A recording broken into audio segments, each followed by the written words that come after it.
2025 সালের এসএসসি ছিল অনেকের জন্য হতাশার, কারণ 83% থেকে পাশের হার নেমে এসেছে 68%। অনেকে চোখ মুছে ফেলেছে, অনেকেই ভেঙে পড়েছে। কিন্তু এই ভয়ঙ্কর পরিসংখ্যানের মাঝে দুটি নাম জ্বলজ্বল করে উঠেছে, নিবিড় ও শাফিন। চট্টগ্রামের নিবিড় ও শাফিন দেখিয়ে দিল, ট্যালেন্ট আসলে জন্মায় মাটিতে, উড়ে আসে না আকাশ থেকে। একবার চোখ বন্ধ করে ভাবুন তো, 1300 নম্বরের পরীক্ষায় 1285 নম্বর পাওয়া মানে কি শুধু বইয়ের পাতা মুখস্থ করলেই সম্ভব? না, এটা সম্ভব প্রতিদিন ঘন্টার পর ঘন্টা লড়াই, ঘুমহীন রাত, নিজেকে গুড়িয়ে দিয়ে নিজেকে গড়ার এক দুর্দান্ত যাত্রা। আর এই যাত্রার দুই নায়ক নিবিড় কর্মকার ও শাফিন ইলহান, দুজনেই চট্টগ্রামের গর্ব, বাংলাদেশের নতুন আশার আলো। অভিনন্দন নিবিড় ও শাফিন, তোমরা যদি আকাশ ছোঁয়ার স্বপ্ন দেখো, এই দেশ তোমাদের টানা হবে।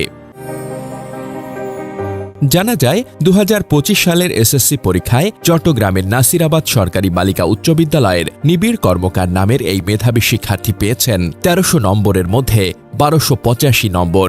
হ্যাঁ, মাত্র 15 নম্বর বাদ। নিবিড় শুধু পড়াশোনায় নয়, গণিত অলিম্পিয়াড থেকে শুরু করে বিতর্ক বিজ্ঞানভিত্তিক প্রতিযোগিতা সবখানেই ছিল তার দুটি। যার চোখে ছিল লক্ষ্যে পৌঁছানোর আগুন, আর পেছনে ছিল হাজারো ত্যাগ।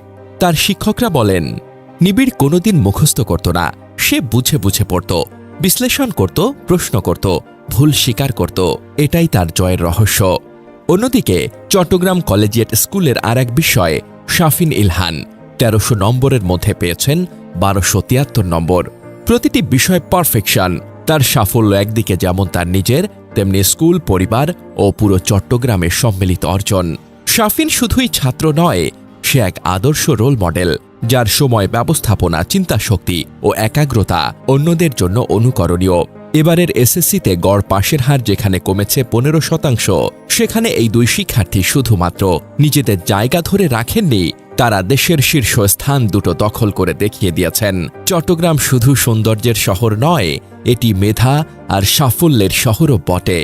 নাসিরাবাদ সরকারি বালক উচ্চ বিদ্যালয় ও কলেজিয়েট স্কুল দুটি প্রতিষ্ঠানই শিক্ষায় অনন্য উদাহরণ। তাদের শিক্ষক কোচিং নয়, আদর্শ তৈরি করেন।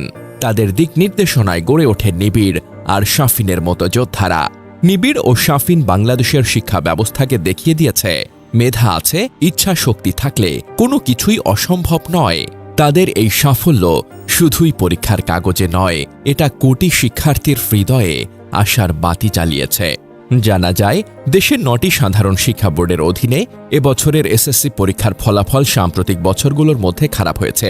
গড় পাশের হার ও ফলাফলের সর্বোচ্চ সূচক জিপিএ 5 সবই কমেছে। সকল পরীক্ষার্থী ফেল করেছে। এমন শিক্ষা প্রতিষ্ঠানের সংখ্যা বেড়েছে, কমেছে শতভাগ পাশ করা শিক্ষা প্রতিষ্ঠানের সংখ্যাও।